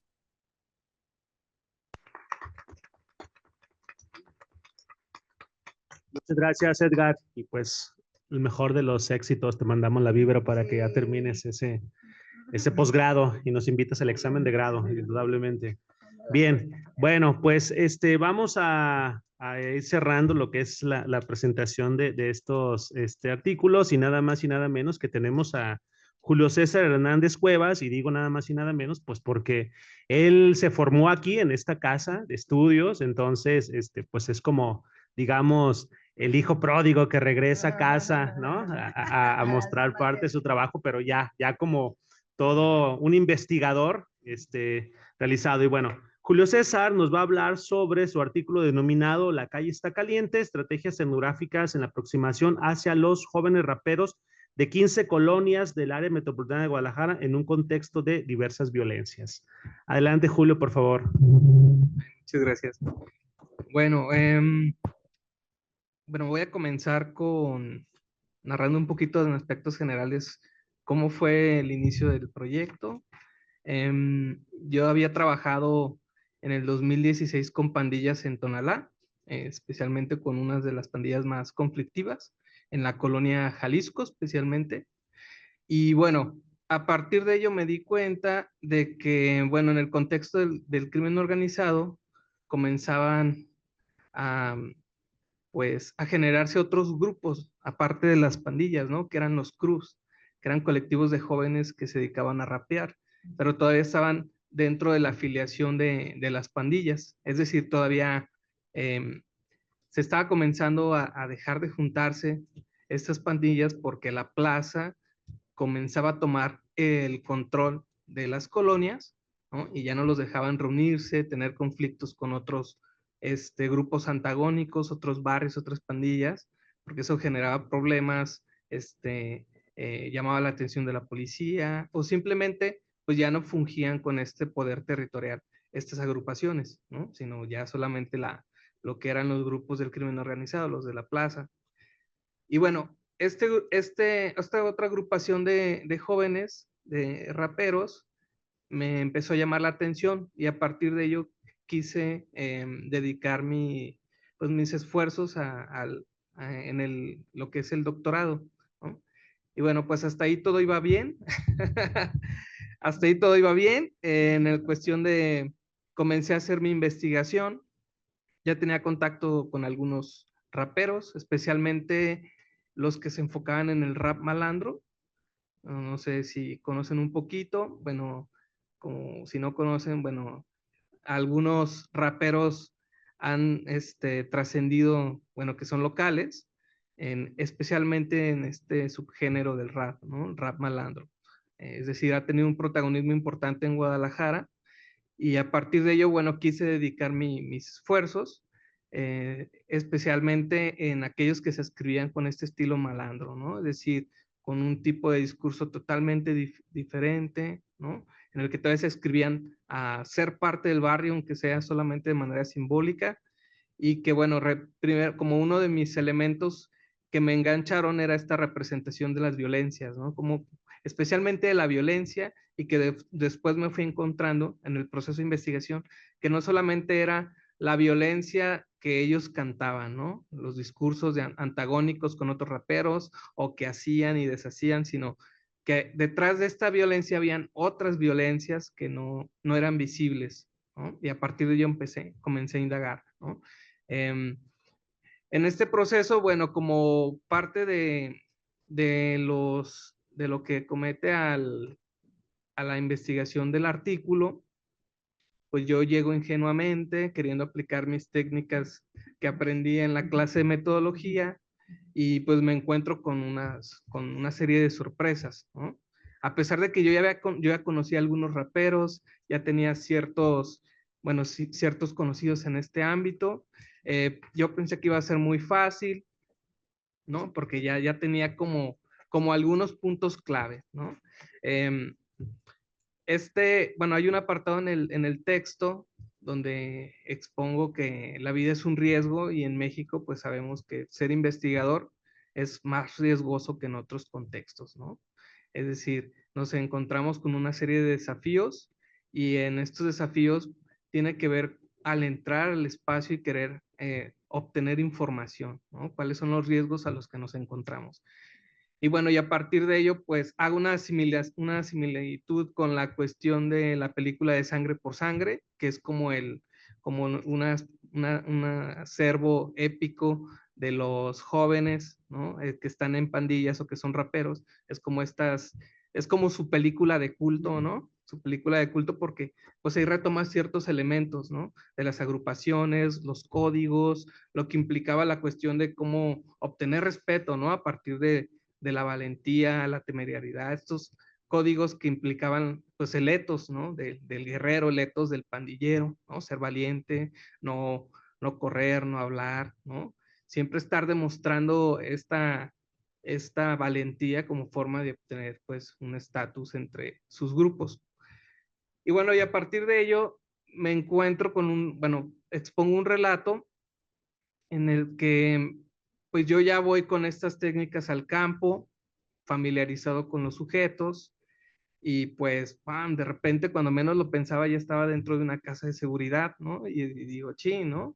Y luego no solo yo, sino con mi amigo, ¿no? Con un amigo que todavía me acompañó, un rapero, y íbamos a ir a entrevistar a otro rapero que conocía este espacio donde nos habían dicho así literal que que era una casa donde vendía un rapero famoso que habían matado, ¿no? Este rapero, bueno, era famoso en esta zona de Santa Cecilia y bueno, llegamos al sitio, nos encontramos, bueno, con una serie de elementos del espacio, situaciones, ¿no? Y todo esto, fue un reto, pues, lograr, pues, pues asimilar la situación, ¿no? De repente pues te encuentras en un espacio donde ni siquiera te habías contemplado, ¿no? Ni siquiera habías contado con un protocolo, ¿no? Decir, bueno, cuando llega una situación de estas, ¿qué se puede hacer, ¿no? Y creo que muchas veces, tomando en consideración, ahí arrojo algunas cuestiones de teóricos, intelectuales, antropólogos o sociólogos, que también se encuentran a veces por error, ¿no? Porque en la investigación solemos cometer muchos errores, ¿no? Y creo que es parte de lo que nos permite avanzar, ¿no? Entonces, algunos autores pues también se habían encontrado con situaciones, ¿no? Una de ellas pues Clifford Geertz en una pelea de gallos, ¿no? De repente está con su esposa y pues eran clandestinas y de repente se da la situación y los podía agarrar la policía, creo que la libraron, ¿no? Pero entonces de repente uno se tiene que, pues que plantear esta cuestión, ¿no? O sea, ¿qué hacer en casos en los que de repente nuestro plan metodológico, nuestras estrategias no funcionan, ¿vale? Y bueno, a partir de ello yo genero una serie de como de guiños o de, ¿cómo se podría decir? Como un checklist de qué cosas podemos hacer en diversos aspectos, ¿no? La primera es, bueno, saber tomar en cuenta cómo somos nosotros, nuestra subjetividad, para poder interactuar con los demás, ¿no? Saber que al final de cuentas nosotros somos otros, somos una otredad, somos alguien totalmente diferente. Esa persona muchas veces, no sé, en el caso de las investigadoras que acaban de hablar, el tema de los desaparecidos, somos totalmente diferentes. Una persona que, que, que pasa por esa situación, ¿no? Es decir, nuestra subjetividad está totalmente diferenciada por las situaciones sentimentales, eh, lo que queremos llegar a ser o lo que podríamos ayudar, ¿no? O lo que supuestamente nosotros podríamos colaborar, ¿no? O en el caso de la doctora Stirland, nosotros no hemos a lo mejor pisado un penitenciario o no conocemos a alguien, ¿no? Y cómo se convierte en algo totalmente, a veces en una barrera de comprensión, ¿no? Cómo entender a los chavos, su situación, sus tensiones, cómo están ellos tratando de, pues, barajear la información que dan o que no pueden dar, ¿no? Porque a veces también uno tiene que tratar de estar interactuando y ver qué se puede negociar, qué sí, qué no, ¿no? Qué uno puede aportar, uno qué puede hacer. Y bueno, eso es un aspecto importante que me llamó la atención, ¿no? Otras cosas, otro aspecto es el objeto. Al final de cuentas no podemos dejar de lado lo que, lo que nos digan pues nuestros lectores o nuestros directores, lo que nos digan nuestros profesores en cuestión de lo que implica la teoría, la metodología, poder delimitar el objeto de estudio. Si una cosa que bueno que aprendí gracias a mis profesores es que mientras más claro tengas lo que quieres hacer, es más fácil el que tú puedas improvisar o puedes aplicar otras cosas en el espacio, ¿no? E incluso para cuestión de tu seguridad. Si eres claro con los sujetos, no, pues yo solamente vengo a esto, soy un estudiante de posgrado que quiero hacer esta actividad, ¿no? Entre más claro sepas lo que quieres hacer, y seas más honesto, es más fácil poder generar empatía con ellos y poder tener una relación menos hostil, ¿no? Porque a veces estar preguntando genera hostilidades, ¿no? Entonces, eso también ayuda mucho, ¿no?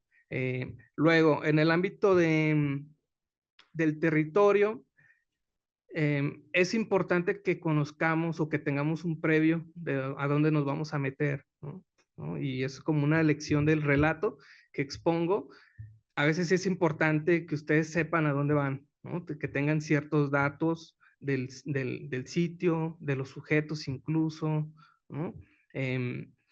Y aplicar una serie de protocolos, ¿no? En este caso, pues tenemos ahora sí que las herramientas digitales como Google Maps, podemos estar en el lugar sin estar, ¿no? O sea, podemos conocer ciertos aspectos de la colonia, podemos hacer una revisión hemerográfica, ver qué antecedentes tiene esta colonia, esta localidad, qué situaciones ha pasado últimamente. personas conocidas, hablarles, oye, ¿qué onda con esta colonia o estas calles? Poder seleccionar horarios específicos o donde haya menos riesgos, ¿no? E incluso utilizar otras alternativas como, no sé, a mí lo que me solía hacer mucho era tratar de que alguien me acompañara, ¿no? A pesar de que ya tenía conocimiento de los espacios muchas veces, tratar de que estar con alguien acompañado o compartir la ubicación, ¿no? Como cosas así que de repente te dan un poquito más de seguridad y dices, bueno, al menos ya sé que dije que iba a estar aquí y iba a terminar a tal hora, entonces te da un poquito más de certidumbre también utilizar a aspectos para llegar o para acceder al territorio. Luego, bueno, como parte de la metodología, creo que es importante que tomemos en cuenta alternativas, es decir, tener un plan metodológico, pero también encontrar qué alternativas pueden ser mejor dependiendo de las situaciones, o qué alternativas nos quedan cuando ya no podemos acceder de manera densa en un territorio, ¿no? Estar haciendo preguntas en la calle, ¿no? Sacando una grabadora o una libretita. ¿Cómo nos podemos poner en riesgo a partir de ello? Y no solo a nosotros, sino también a ellos, ¿vale? Oye, pero pues, ¿por qué te están preguntando cosas a ti, no? Oye, me dijeron que estás hablando con la policía, ¿no? Cuando ni siquiera saben, o ni siquiera es eso, ¿no? Pero simplemente puedes exponerlos y te puedes exponer, ¿no? Entonces, bueno, alternativas en la cuestión etnográfica, me refiero a que podríamos analizar no solamente los testimonios, sino ir más allá. Es decir, en el caso de los raperos, a mí me ayudó mucho colaborar con ellos, compartirles fotos. Oye, te voy a tomar una foto, te voy a tomar un video, ¿no? Se los compartí, así era como, no solamente vienes a recibir, a que yo te dé información, sino hay un flujo de como un how now o te comparto algo, ¿no? Tú sabes tomar fotos, tómanos unas fotos y ya se siente una cuestión no solamente que tú llegas y les quitas la información y te vas, ¿no? Sino que hay una relación empática, colaborativa, con la que puedes incluso crear más confianza, ¿no? Sentirte un poquito más, más seguro y que ellos también sientan que están teniendo algo a partir de la investigación, ¿no? Creo que también es importante porque, pues, todo, así como nosotros tenemos intereses de hacer la tesis o simplemente tener el grado, pues ellos también tienen sus propios intereses, ¿no? Entonces también es importante llegar con una intención de querer compartir, ¿no? Y esto a mí me ayudó mucho tener ese contenido para después analizar los videoclips, analizar las fotos, que fueran parte de la investigación, ¿no? También, bueno, me ayudó mucho crear otras alternativas metodológicas como parte de este análisis, crear un nuevo instrumento para poder analizar los contenidos, que en ese caso utilicé el análisis multimodal del discurso y el análisis crítico del discurso para poder intercalar los testimonios, lo que yo veía en mi trabajo etnográfico y también lo que ellos expresaban en sus contenidos, en los propios videoclips que ellos creaban, ¿no? Siendo raperos, pues tenían una serie de contenidos en YouTube, compartían datos, información, fotos, videos, interacciones en sus redes sociales, ¿no? Entonces, bueno, este tipo de elementos me ayudaron a seguir investigando, ¿no? Es decir, cuando veía que la situación de violencia, en este caso en los raperos, que han matado a muchos raperos en estos últimos años, yo identifiqué 9 raperos que han matado, ¿no? Algunos muy famosos, ¿no? Como el caso del hermano de Secán, de Tren Locote, de Lefty, ¿no? Entonces, al irse intensificando, me doy cuenta que sí, la situación es cada vez más violenta, los sujetos más son parte de esta violencia que se vive estructural, pero también son actores que se apropian de estas violencias y que a veces pues terminan en manos del crimen organizado trabajando con ellos o simplemente son son víctimas de este contexto en el que vivimos. Y bueno, solo para terminar, cierro con esta idea de que como estudiantes o investigadores es importante dar a conocer la importancia de crear protocolos de seguridad, ¿no? Y a partir de ello, pues poder reducir los riesgos que si de por sí ya vivimos en el contexto en el que vivimos. Bueno, estamos. Muchas gracias.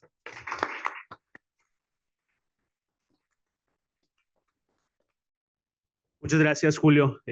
Pues bueno, ha llegado el momento de abrir la ronda de preguntas, comentarios sobre esto que han escuchado. Indudablemente hay una riqueza que tienen ustedes aquí enfrente, experiencia que indudablemente les puede nutrir en demasía sus proyectos de investigación. A saber, hay algunos proyectos que están trabajando aquí con familiares de desaparecidos, en situación de cárcel también. Entonces, pues bueno, cedo la palabra a ustedes para que nos compartan sus inquietudes o preguntas para los panelistas. Nada más no se amontonen, uno por uno. Uno por uno. Ah, caray. Okay, Hola, buen día. Primero, agradecer la invitación al doctor Ismael y tener esta experiencia de conocer de primera mano sus experiencias, sus vivencias. En esta revista, bueno, tuve la oportunidad de leerla de manera general, pero creo que sí es muy importante analizar a profundidad cada uno de los aspectos por los cuales han formado parte, los cuales han tenido que vivir, y esas limitaciones que quizá el sistema, la burocracia, le ha limitado, y un reconocimiento también de cómo siguen con esas investigaciones, cómo no se han detenido y cómo sus grandes investigaciones, sus grandes aportaciones han estado haciendo un cambio, porque escucharlos ha sido como una fuente de inspiración para nosotros. Bueno, hablo en lo personal, como investigadora principiante, como estudiante, es muy gratificante escuchar esto, las experiencias, y no quedarnos simplemente con lo teórico, que quizá puede verse muy limitante o muy difícil, pero escuchar sus vivencias creo que sí es muy inspirador. Y en serio, gracias por esta oportunidad y por este espacio para escucharlos y conocer más de sus trabajos tan interesantes. Muchas gracias. ¿Alguien quiere comentar algo o otra pregunta? ¿Cómo sigues, Dani, haciendo investigación? En esos lugares. No, yo creo que al contrario, para mí es, ay, no terminé el chisme, ya volví con la nueva administración, ya me dejaron entrar otra vez. Qué bueno. Entonces, al Metropolitano no, tengo entendido que son muy, muy pocos que pasan ahí, además de la visita. Pero estoy en la comisaría de sentenciados, y la verdad es la parte más gratificante de mi semana, ¿no? O sea, es una oportunidad salir del Torre de Marfil y realmente interactuar. Es esa pedagogía de Inside Out. Llevo estudiantes de último semestre de licenciatura, son 15, y son 15 estudiantes privados de su libertad, y tomamos la clase juntos. Y pues la verdad está bien padre, porque no puedes entrar con celulares, entonces estamos tan presentes allí trabajando el tema. Vuela el tiempo, es un intercambio, o sea, ves frente a tus ojos la concientización, la transformación,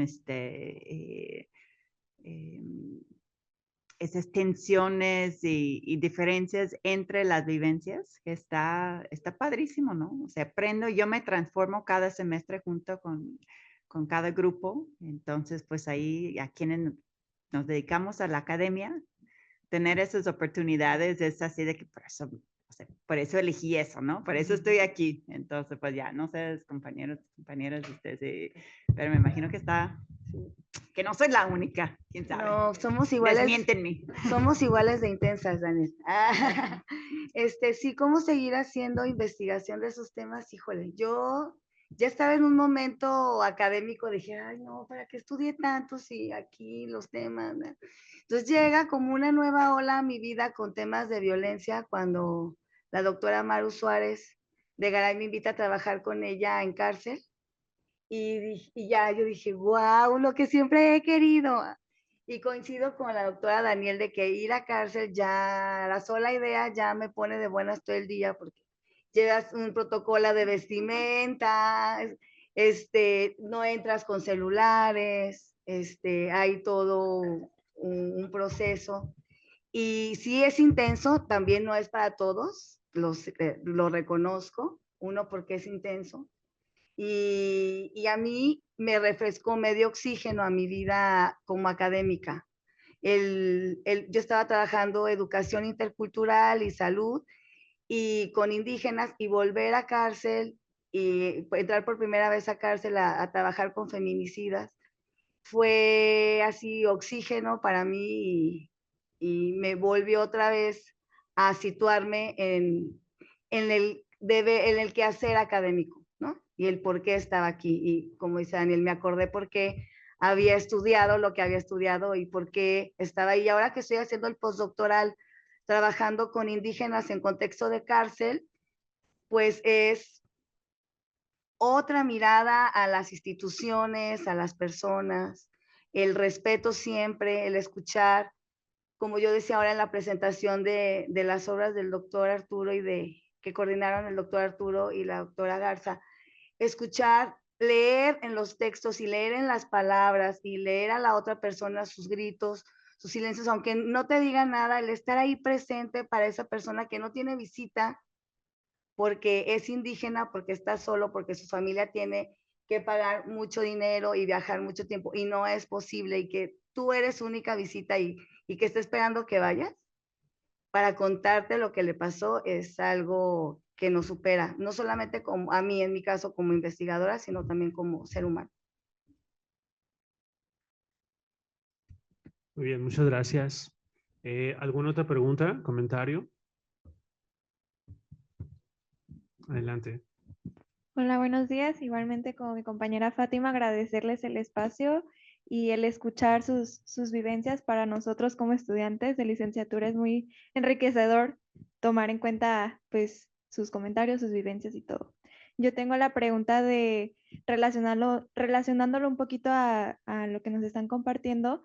¿De qué manera ustedes como investigadores les impacta emocionalmente este tipo de investigaciones? Porque al final de cuentas todos somos seres humanos y de una u otra forma con este tipo de temáticas tan vulnerables, yo quiero tener el entendido de que sí les afecta en lo emocional, hasta en sus propias problemas en casa o cualquier otro aspecto. Gracias. Muchas gracias. Una pregunta muy interesante, así es que adelante, vamos a sacar el pañuelo. Bueno, pues yo podría decir que por ahí empiezas a interesarte emocionalmente cuando algo por ejemplo, en el caso del tema de los jóvenes, cuando te das cuenta de que personas de tu edad, ¿no? Es adolescente y ya pasan por un montón de cosas así bien, bien, densas, ¿no? Dentro de la familia, la violencia en los amigos, ¿no? En conflictos, el empezar a cambiar tu trayectoria, dejan de ir a la escuela, empiezan a trabajar muy jóvenes, ¿no? Empiezan a tener niños muy jóvenes. Entonces, como todo lo que implica esto, ¿no? El cambio de su trayectoria de vida y pues que esto los va llevando a asumir diversos riesgos, ¿no? Entonces, yo creo que pues empiezas, en mi caso, como con una preocupación, ¿no? ¿No? Te empiezan a preocupar tus amigos, tu entorno, por qué pasan estas cosas, ¿no? ¿Por qué tenemos que estar en este contexto? ¿No? Te indignas, ¿no? Yo creo que escuchando los temas, pues te sientes indignado, te duelen, te sientes que, pues ahora sí que pues sientes rabia, te indignas, pero también eso te apasiona a querer saber sobre el tema, a quererte involucrar, ¿no? A, a construir un compromiso, ¿no? Y este compromiso se convierte como en una, pues como en una ruta que te permita pues sobrellevar, ¿no? Sobrellevar pues estas situaciones que viven muchos y creo que a partir de ello pues se convierte en un reto, si de repente escuchar a jóvenes, ¿no? Que pierden amigos, que se los llevan, los desaparecen, los matan, ¿no? Y, y pues bueno, yo creo que uno se va fortaleciendo porque pues ahora sí que el trayecto, el camino, o simplemente ver a las personas que pasan por esto y que cómo van generando estrategias de resiliencia, saliendo adelante a pesar de todo lo que pasan, de lo que viven, de su contexto, y cómo a partir de ello, pues ellos siguen adelante, ¿no? Y eso también te inspira a seguir, ¿no? Creo. Bueno, a mí trabajar en este tipo de temas, lo primero a veces que me he preguntado es como la línea ética, sobre todo ahora que estoy trabajando con indígenas en cárcel, hasta dónde ayudar, hasta dónde no, la impotencia que te da el ver todos los casos, el escucharlos. Y también cuando trabajamos temas de violencia, que trabajamos ya aquí, yo 5 años, ¿verdad? Ya aquí en el proyecto, con temas fuertes, en donde atraviesan a muchos sectores, implican a muchas personas, pues también te vas construyendo tus propios protocolos de seguridad, tanto hombres como mujeres, ¿no? Porque como en el artículo menciono, y ya lo comentaba también Jackie en la presentación, se sufren distintas violencias siendo hombre y siendo mujer cuando estás haciendo trabajo de campo en estos tiempos tan violentos. Entonces yo como en este trabajo, en esta investigación que hacía junto con Jackie, que íbamos a Patzingán, por ejemplo, tenías que tener tus propios protocolos de seguridad, por ejemplo, siempre viajar hombres y mujeres para que vieran que eran como pareja, cuidar tu celular y yo borraba papá, mamá, hijo y ponía DPH, ¿no? Por si te quitaban el celular, tener mucho cuidado con el diario de campo, que no poner nombres, sino iniciales. También saber un poco del contexto a donde vas. Por ejemplo, en Apatzingán nos decían, no hablen con los mototaxis ni con los taxistas. Y ahora, ahora que trabajo en cárcel y con otro proyecto internacional, siempre tenemos a una persona que es el que nos mueve a todas partes. O sea, no andamos con Didi ni Uber, no, es una persona que siempre nos está moviendo a todas partes y que él tiene la agenda hacia dónde vamos y con quién vamos. Eso también es muy importante. Y no sé, Edgar, si tú tienes algo que decir al respecto. Sí, muchas gracias. Pues yo creo que es importantísimo la cuestión de la sensibilidad e ir reconociendo cómo nos va afectando, porque justamente al trabajar temas de violencia, se nos hace evidente, se nos pone de frente la normalización de la violencia o de las violencias.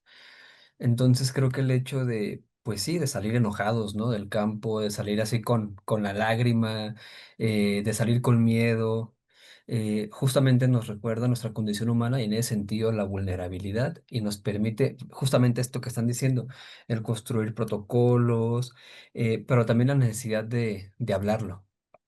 Y en ese sentido, yo creo importante el ir a terapia, no solo por el trabajo de campo, ¿no? En general, pero sí, o sea, eh, es- sale pues cuando estamos haciendo trabajo de campo con esos temas, sale. em, y no sé, me acuerdo hace ya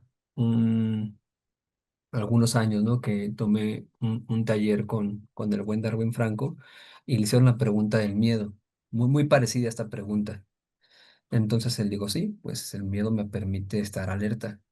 Y creo que, y creo que sí podemos hablar inclusive de cada emoción. En este caso el miedo, pero también, por ejemplo, la tristeza, ¿no? Qué bueno que salgamos tristes del campo, o sea, al ver tantas injusticias, ¿no?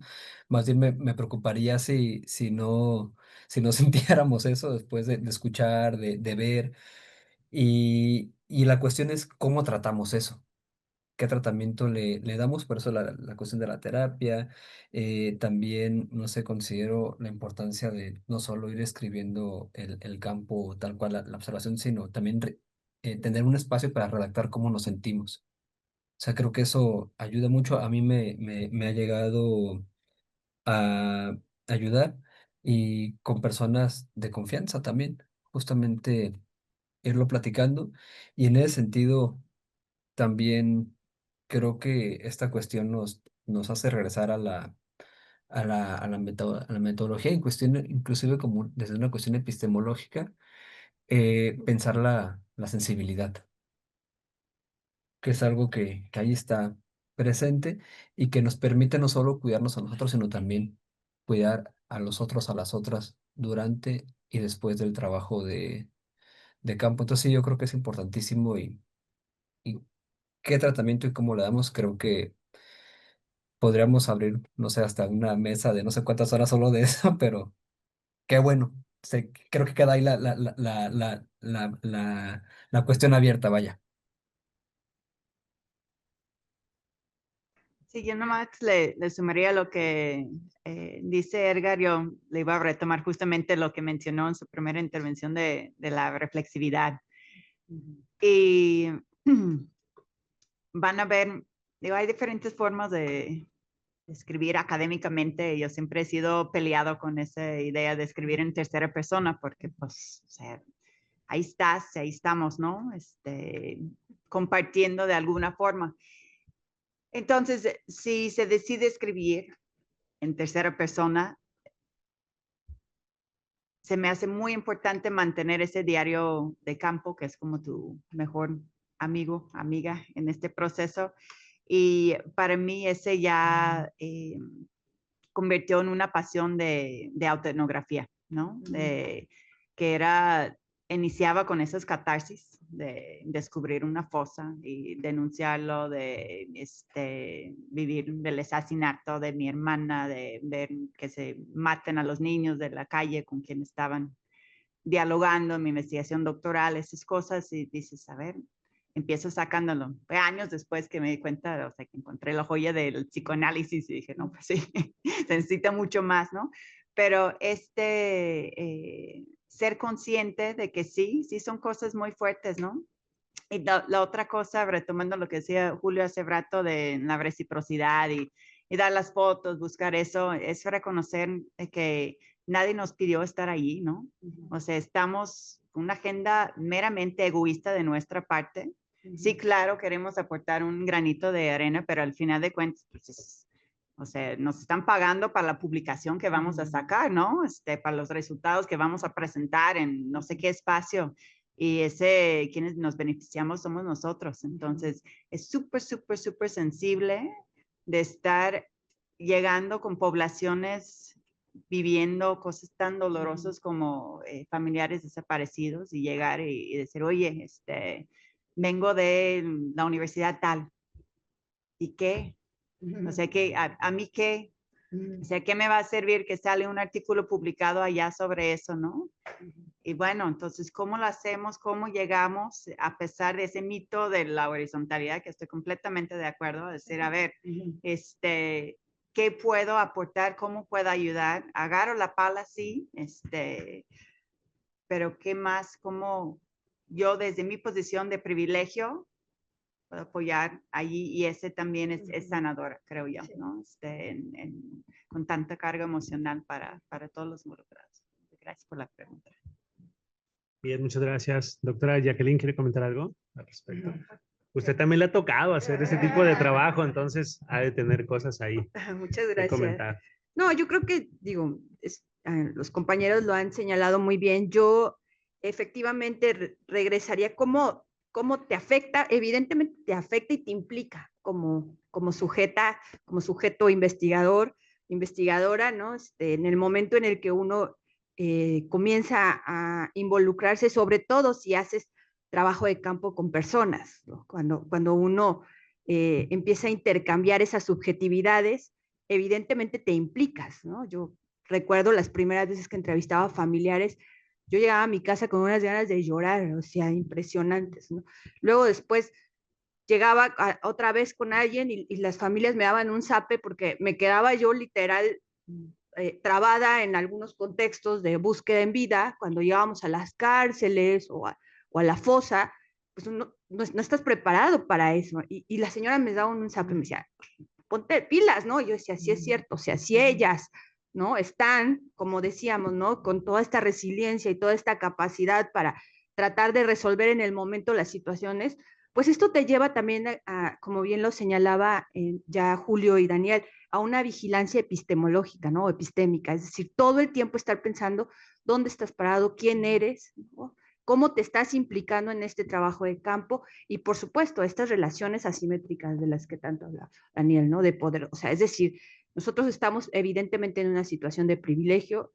Yo afortunadamente no tengo ningún familiar desaparecido, ¿no? Esto no significa que otra vez no pueda entender, comprender el sufrimiento de ellos, aunque evidentemente nunca va a ser que yo lo sienta de la misma forma porque no estoy pasando por la misma situación, ¿no? Entonces, y esta idea de la empatía, pues resulta a veces muy complicada, ¿no? Hay que ser empáticos, ¿no? Te dicen.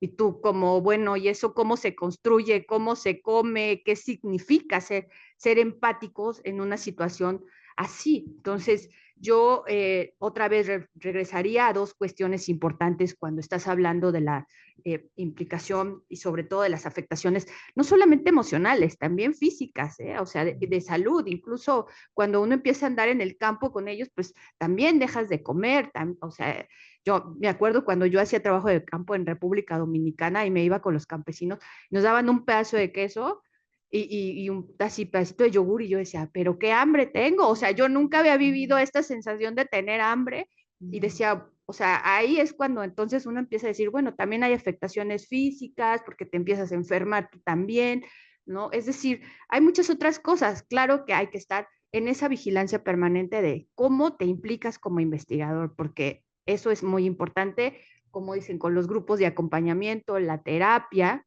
¿no? Y por supuesto todo el tiempo tu diario de campo para autovigilarte, ¿no? O autoetnografiarte. Muchas gracias, doctora. Bien, ¿alguna otra pregunta, comentario?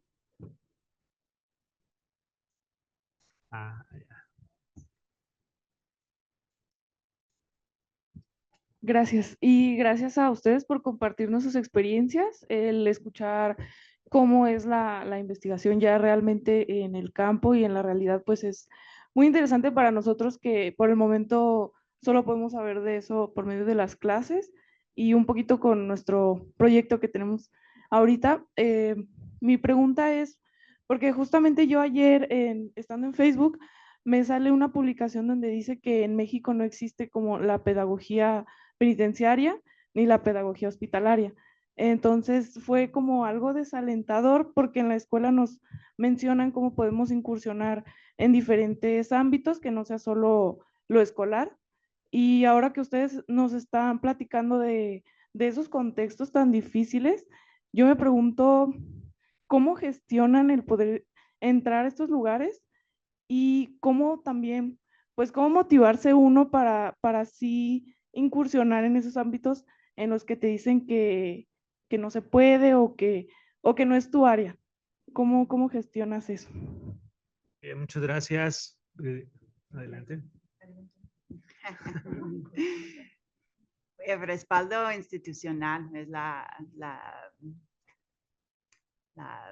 clave, sí, sin duda. Yo llegué justo cuando había entrado a la UPN y tenía ganas, entonces pues allá buscándole encontré amigo de primo, un X de medio pelo en el sistema que me hizo contactos y ya, pero si hubiera llegado así, con mi nombre propio, pues no. Era de que ese es un programa que traigo de Estados Unidos, que opera en 200 universidades y Jalisco podría ser un primer sistema penitenciario que lo tenga en toda Latinoamérica y vengo desde la UPN y el director, el maestro Juan, en ese tiempo, así que sí, te apoyo y ahí. Igual esta vez que vuelvo, pues ya, vengo del ITESO y leemos, mi alma mater, ¿no? Pase, ¿no? Entonces sí, ese ayuda mucho, pero también es esa,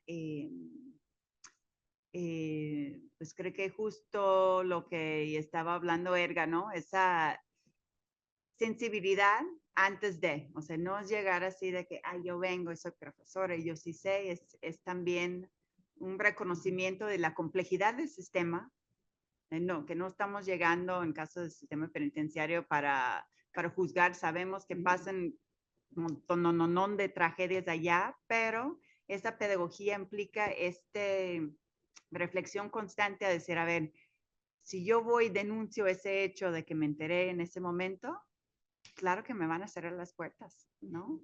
Entonces es el costo de cuántos estudiantes futuros no van a poder vivir esa experiencia y qué podría lograr con esta denuncia, ¿no? Entonces, ¿cómo lo manejamos y cómo nos cuidamos en todo ese proceso? Entonces, sí es mucho que pensar y reflexionar y constantemente, obviamente lo bregué hace unos años, no sé exactamente qué hice, pero es un juego de ajedrez, yo digo, ¿no? De cómo te manejas, porque sí, son tantos intereses ahí, y por lo mismo en cualquier escenario, ¿no? Ahí está la plaza, ¿no? Ahí están los policías, están los policías que son parte de la plaza, ¿no? Entonces hay que pensar constantemente cuáles son los intereses y cómo puedes vender tus intereses para que empaten con los suyos, ¿verdad? Muy bien, ¿quién más? Bueno, es que los que trabajamos con temas de cárcel, pues de sobra sabemos que hay múltiples dificultades, ¿no? Y el respaldo administrativo es muy importante, pero a veces no se tiene. Yo he estado de las dos partes, con respaldo administrativo y he estado contratada por secretarías y que te dejan entrar hasta con celular para grabar las entrevistas y no, ni siquiera nos revisaban, hasta ir como carro de a pie y que no te dejen entrar. Entonces, tú tienes que sortear, ¿no? Y hacer ahí, deslizarte y buscar alternativas para poder ingresar. Y siempre las redes de amigos que te van tejiendo. Yo me acuerdo que cuando estaba empezando esto de temas de cárcel indígenas, yo ya no tenía ningún respaldo administrativo ni institucional, porque no me querían dar la carta, que iba atrasada. Y esa fue, pues ahora lo haces sin carta. Entonces, pues busqué a mis exalumnos de la pedagógica, de la 145 es la de la Palmita, ¿no? De Zapopan. Que tenía muchísimos alumnos indígenas y les dije, a ver, ¿no tienen un familiar en la cárcel? Sí. No, pues mi suegro, no, pues que mi hermano, no, pues así entré. Y entonces ya me fui haciendo amigo a la de trabajo social, ya te haces amiga a la custodia, y ya te dicen, voy a que termine con Catalina, ya sigue Yolanda, y y así te vas construyendo tus redes. Bien, muy bien. ¿Alguien más? ¿Alguna otra pregunta, comentario? Estamos ya por concluir el evento. Bien. Doctora Jacqueline, ¿usted le gustaría hacer el A mí cierre? me gustaría darle la voz al doctor Durán. Doctor, te queremos escuchar en tus reflexiones. Ya por favor. Final. Pues muchas gracias por la invitación, por la presentación de la revista, por el trabajo que Caro y su colega dedicaron para atender y revisar muy cuidadosamente el ejemplar.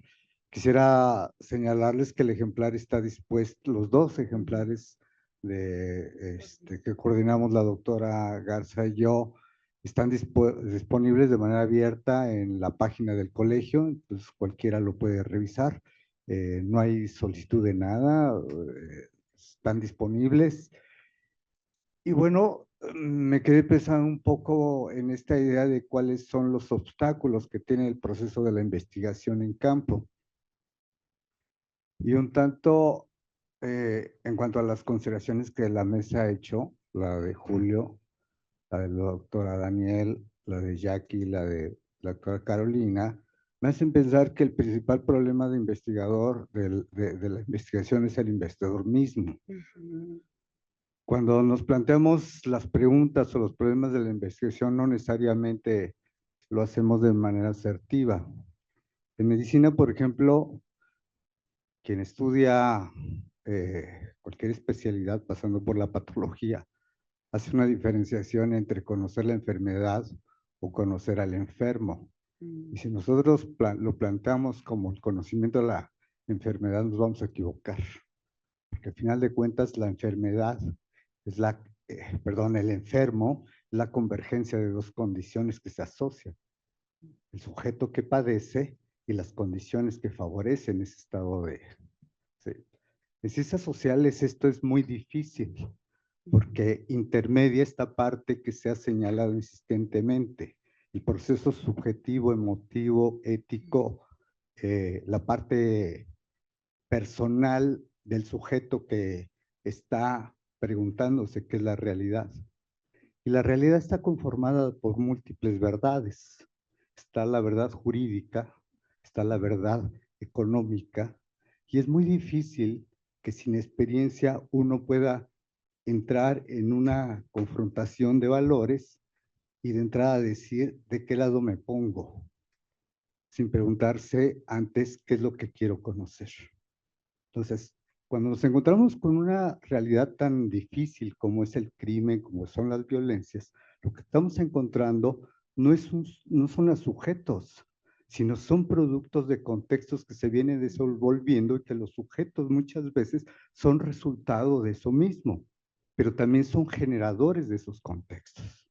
Las propias víctimas son generadoras de múltiples situaciones en las que se encuentran con el mismo Estado, ¿no? Hoy entendemos que el Estado es quizás el sujeto responsable de ausencias, de presencias, etcétera. Pero no entendemos los antecedentes mismos por qué el Estado se terminó conformando de esa manera. Anteriormente, el Estado era un actor privilegiado en los asuntos de seguridad y todos los elementos que giraban en torno al Estado le permitían instalarse como Estado, entre ellos la criminalidad.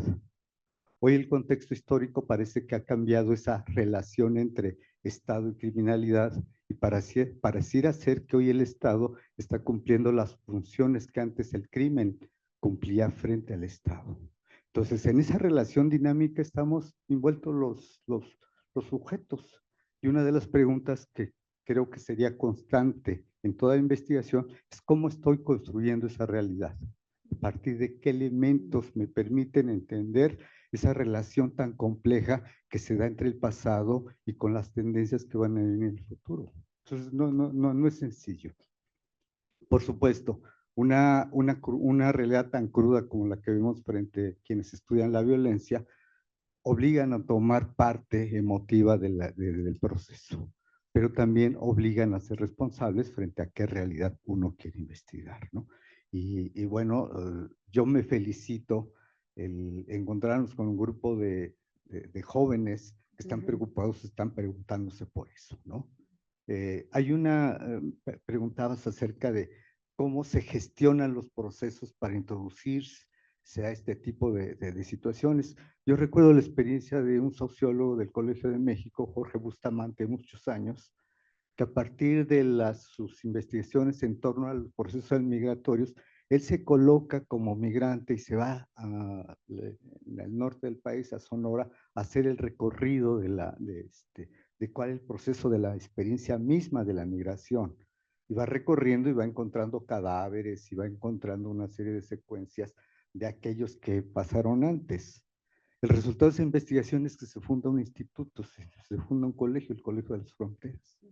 Entonces, creo que esta inquietud muy natural de cada uno de los, que uno se plantea cuando se enfrenta a los 15, 16 años frente a qué realidad quiero estudiar, creo que puede, a final de cuentas, contribuir institucionalmente y después podamos facilitar todas estas cosas que Caro señalaba, ¿no? Cómo gestionar los procesos institucionales de apoyo para entender la realidad. Hoy parece ser que la experiencia es más complicada, ¿no? Pero ni modo la tenemos que encontrar, que buscar. Muchas gracias. Gracias. Bien, muchas gracias. Gracias.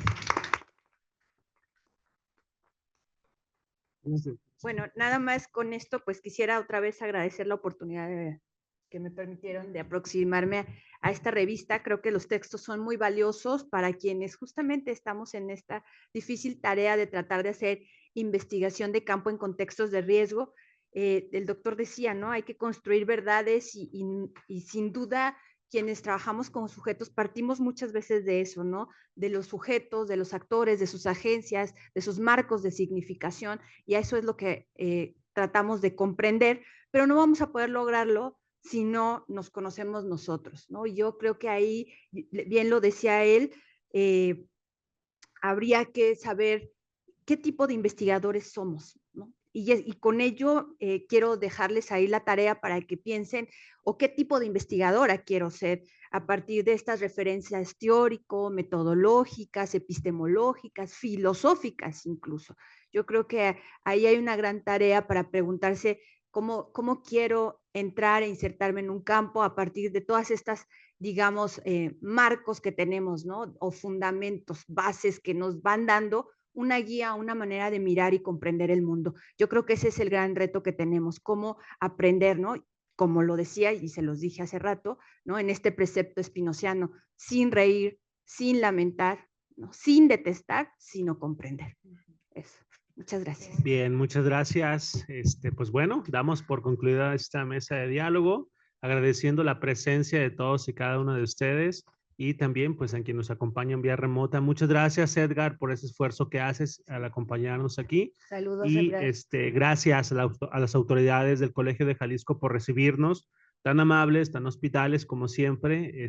Pues bueno, esperemos que no sea la primera ni la última vez, sino muchas veces nos sigan invitando. Muchas gracias, agradecemos a todos.